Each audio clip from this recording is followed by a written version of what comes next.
Hola a todos, hoy hablaremos de Pedro Fernández, el cantante mexicano que marcó una era con su voz y carisma inigualables.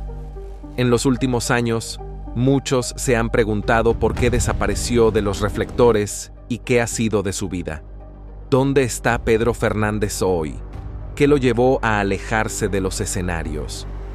En este video te contaremos una historia que ha despertado emociones en miles de fans.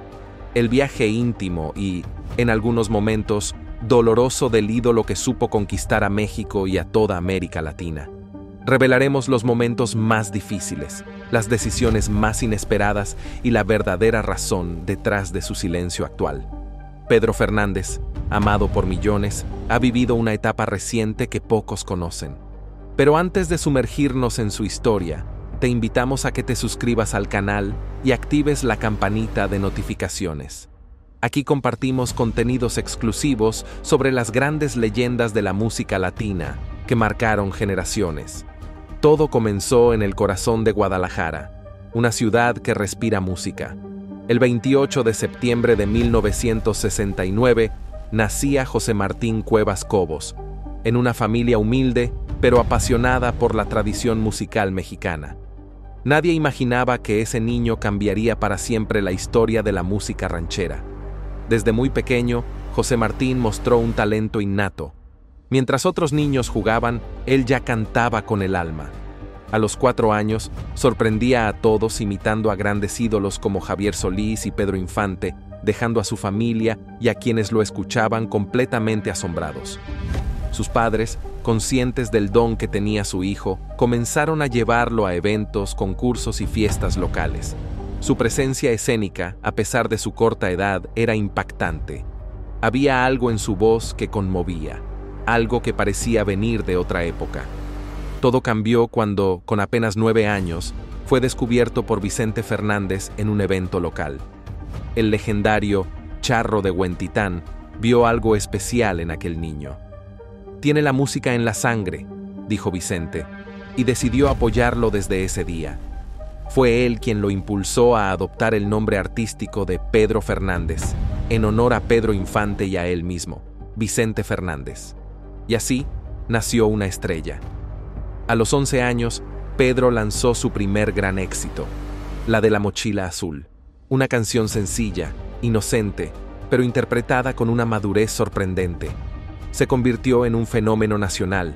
Pronto, su nombre estaba en todas partes: televisión, radio, películas.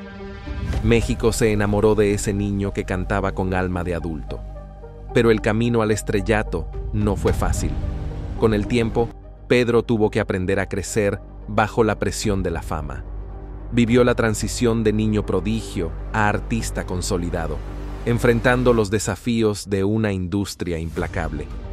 Con más de 40 años de carrera, supo mantenerse vigente, reinventarse y ser fiel a sus raíces. Sin embargo, en los últimos años, su presencia en los medios se volvió cada vez más escasa. ¿Por qué? ¿Qué lo llevó a alejarse? Muchos rumores circularon: problemas de salud, conflictos personales, desgaste emocional. Lo cierto es que Pedro Fernández tomó la decisión consciente de priorizar su bienestar, su familia y su paz interior. Alejado de los reflectores, ha vivido una vida más privada, enfocándose en componer, producir y estar presente para los suyos. Hoy, Pedro sigue siendo una figura respetada, admirada y, sobre todo, recordada con cariño por millones de personas. No ha dicho adiós, simplemente eligió el silencio como refugio. Un silencio que habla de madurez, de cicatrices y de la necesidad de reconectar con lo esencial. Pedro Fernández no ha desaparecido. Vive en cada canción, en cada recuerdo, en cada corazón que alguna vez vibró con su voz. Y así, el niño de la mochila azul sigue caminando, pero esta vez a su propio ritmo.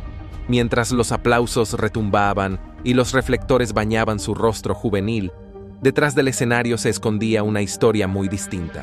La explosión de fama tras la de La Mochila Azul convirtió a Pedro Fernández en una estrella nacional, pero también le arrebató, sin previo aviso, el curso natural de su niñez. Lo que para cualquier niño serían días de escuela, juegos y tardes despreocupadas, para Pedro se transformó en una rutina implacable de grabaciones, ensayos y rodajes interminables. Las mañanas dejaron de ser suyas.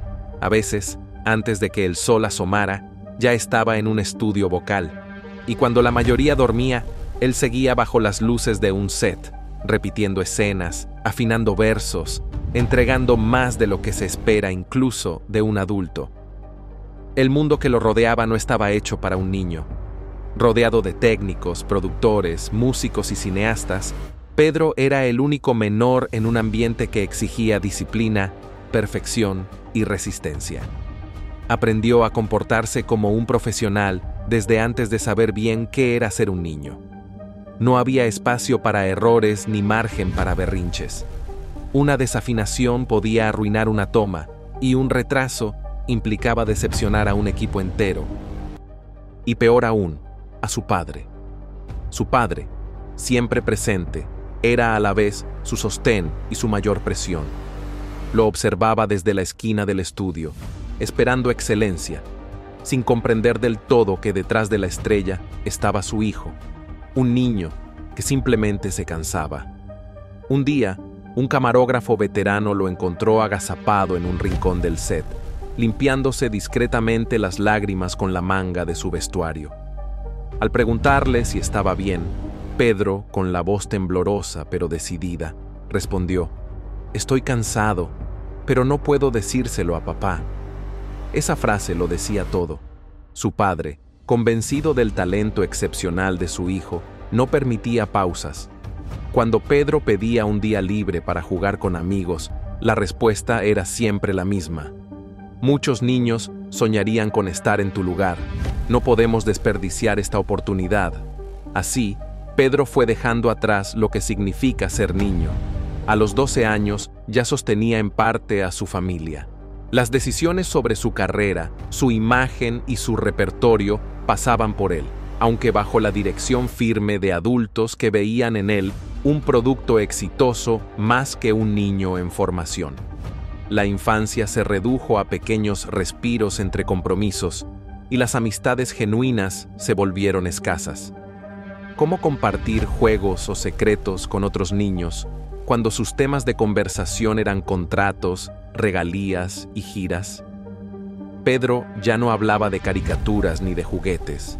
Su mundo era otro. El precio del estrellato se hizo evidente. Pedro Fernández estaba pagando su fama con la moneda más cara, su niñez.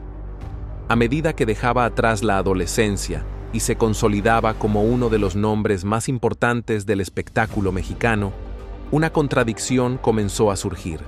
Por un lado, sus discos rompían récords, sus conciertos se llenaban y su rostro aparecía en cada programa de televisión. Por otro, dentro de los círculos más conservadores de la música ranchera, Pedro enfrentaba una forma discreta pero persistente de marginación. La tradición ranchera había estado históricamente dominada por una imagen rígida de masculinidad. Voces graves, miradas serias y un aura casi invulnerable. Figuras como Jorge Negrete, Pedro Infante, Javier Solís y el propio Vicente Fernández representaban ese ideal. Y Pedro era diferente. En un mundo donde la imagen del charro rudo y dominante era venerada como ícono de la identidad nacional, apareció un artista que rompía con ese molde. Su apariencia esbelta, rostro delicado y voz suave representaban una figura atípica dentro del entorno tradicionalista de la música vernácula mexicana. Aunque lograba conquistar multitudes y era especialmente querido por el público femenino, su estilo elegante y su tono sentimental contrastaban con la figura recia que la vieja escuela había consagrado. En celebraciones del gremio y eventos de renombre, su presencia no pasaba desapercibida, pero no precisamente por ser celebrada. A menudo, cuando se acercaba a un grupo de colegas, las charlas se disolvían en murmullos o giraban hacia bromas internas diseñadas para dejarlo al margen. Aquellos considerados guardianes del legado ranchero comentaban entre sí que su fama se debía más a una estrategia de mercadeo que a un talento genuino para interpretar la música de raíz. Esta marginación se reflejaba también en lo profesional. Mientras intérpretes con trayectorias más modestas eran incluidos en festivales importantes o homenajes a la tradición, su nombre quedaba sistemáticamente fuera. Las colaboraciones, que en este género funcionan como muestra de respeto mutuo, rara vez formaban parte de su carrera.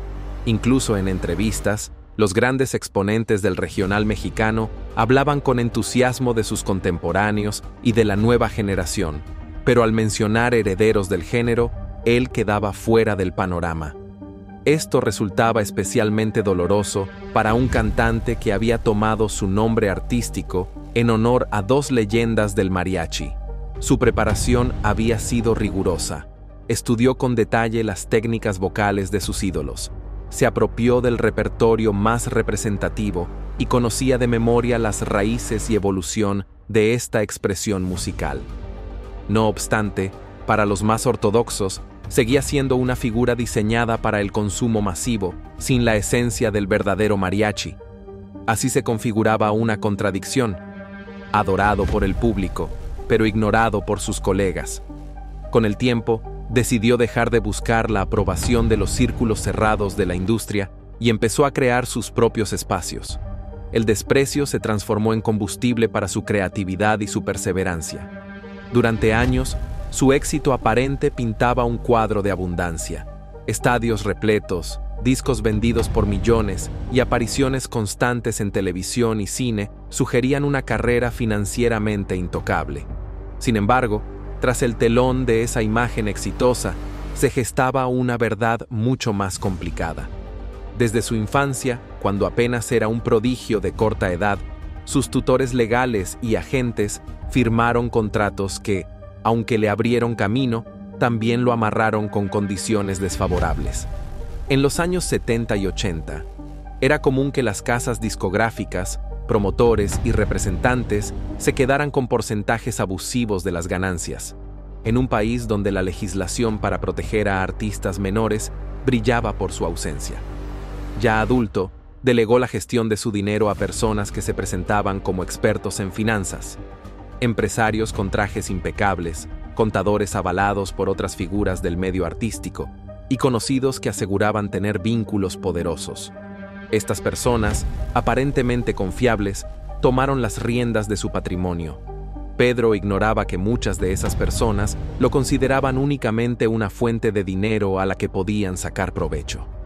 Las secuelas de esas malas decisiones no tardaron en aparecer: inversiones en bienes raíces que jamás se concretaron, entradas en empresas que colapsaban misteriosamente después de recibir su financiamiento, y sumas que se desvanecían entre complejas maniobras empresariales comenzaron a deteriorar su capital. Cuando Pedro pedía explicaciones, se topaba con terminología técnica incomprensible o argumentos enredados que terminaban siempre en la sugerencia de aportar aún más dinero para recuperar lo ya perdido. La situación llegó a un punto insostenible a inicios de la década del 2000. Con varias personas dependiendo económicamente de él y deudas acumulándose, Pedro se vio obligado a tomar una de las decisiones más complicadas de su vida: desprenderse de sus pertenencias personales para mantener a salvo a su familia. Lo primero en irse fue su colección de autos antiguos, reunida con esmero a lo largo de años exitosos. Un Mustang del 67, que simbolizaba su primer gran lujo como adulto, un Mercedes obsequiado por una disquera tras romper récords, y varios coches más fueron vendidos uno a uno. Luego siguieron los relojes costosos, algunos otorgados en ceremonias como reconocimiento a su carrera. Lo que más le dolió fue dejar ir objetos con una carga emocional inmensa: el traje de charro que vistió en su debut internacional, presentes de fans que conservó por décadas e incluso trofeos y galardones que marcaban los momentos más altos de su trayectoria. Todo fue convertido en dinero para asegurar los estudios de su hija y preservar la estabilidad del hogar.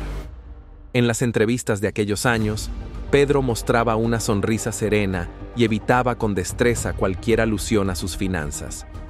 Pocos imaginaban que aquel cantante que abarrotaba recintos Regresaba a casa para recibir llamadas de cobradores y conversar con su familia sobre difíciles planes de ahorro. Esta crisis económica, sin embargo, provocaría en Pedro una fortaleza desconocida hasta entonces: la voluntad de asumir completamente las riendas de su carrera y su patrimonio. El año 2013 marcaría un punto de inflexión en su vida. Un martes de octubre, mientras se alistaba para una serie de conciertos, recibió la noticia que cambiaría su existencia para siempre. Su padre había fallecido. Aquel hombre que lo guió desde su niñez en el mundo del espectáculo, que estuvo presente en cada sesión de grabación, cada éxito y cada caída, se había ido para no volver. Su relación con él había sido compleja, como se exploró en pasajes previos. Fue un pilar que simbolizó tanto respaldo total como exigencia abrumadora. En sus primeros años, fue su representante, su mentor, su crítico más estricto y su mayor defensor. Con el paso del tiempo, su vínculo maduró hacia un trato más parejo, pero siempre fue un elemento esencial en la vida del artista. En los meses siguientes a la pérdida, Pedro atravesó una etapa de tristeza profunda que pocos de sus admiradores lograron descifrar en su totalidad. Canceló en silencio varios proyectos, y los que llevó a cabo los ejecutó con una disciplina casi robótica, dejando ver apenas algunos rastros de su aflicción. Quienes lo conocían mejor notaron transformaciones sutiles pero marcadas. Su mirada, antes llena de vida, parecía extraviarse en pensamientos lejanos. Su sentido del humor habitual había sido reemplazado por respuestas corteses pero frías, sin chispa. Las apariciones públicas de Pedro comenzaron a ser menos frecuentes. Las invitaciones a espacios televisivos eran rechazadas con elegancia, y sus publicaciones en redes, que solían ser constantes, se volvieron ocasionales y enfocadas casi únicamente en asuntos profesionales. Lo que más preocupaba a quienes lo rodeaban no era solo su estado físico, sino el cambio en su esencia. Su energía contagiosa se había convertido en un silencio constante, su sonrisa en un gesto automático, y sus ojos, que solían brillar con entusiasmo, ahora reflejaban una tristeza honda y persistente. La presión por mantener su imagen pública intacta lo llevaba a actuar como si todo estuviera bajo control, pero internamente se sentía cada vez más quebrado. En uno de los momentos más íntimos de este periodo, Pedro confesó a un amigo cercano que se sentía como si estuviera interpretando un papel incluso fuera del set, fingiendo estabilidad mientras su mundo interior se desmoronaba. Fue este mismo amigo quien lo instó a considerar un retiro temporal, una pausa que le permitiera atender no solo su cuerpo agotado, sino también su mente herida. Después de semanas de reflexión y con el apoyo de su familia, Pedro tomó la decisión más valiente de su carrera: anunciar su retiro indefinido de los escenarios y la televisión. El comunicado oficial fue breve pero sincero, agradeciendo al público por su amor incondicional y pidiendo comprensión mientras se tomaba el tiempo necesario para sanar. La noticia causó un gran revuelo mediático. Para muchos, resultaba inconcebible que un artista tan emblemático, que desde su infancia había sido parte del imaginario popular, simplemente desapareciera del radar. Pero Pedro sabía que si quería volver, necesitaba reconstruirse desde dentro. Se trasladó temporalmente a un lugar apartado, lejos del bullicio de la ciudad, donde comenzó un proceso intensivo de recuperación, que combinaba terapias psicológicas, cuidados médicos especializados y una rutina de autocuidado rigurosa. Allí, sin la presión de las cámaras ni los reflectores, comenzó a reencontrarse consigo mismo, a redescubrir la música no como una obligación comercial, sino como una forma de sanar su alma. Durante este retiro, Pedro también retomó una pasión que había dejado de lado durante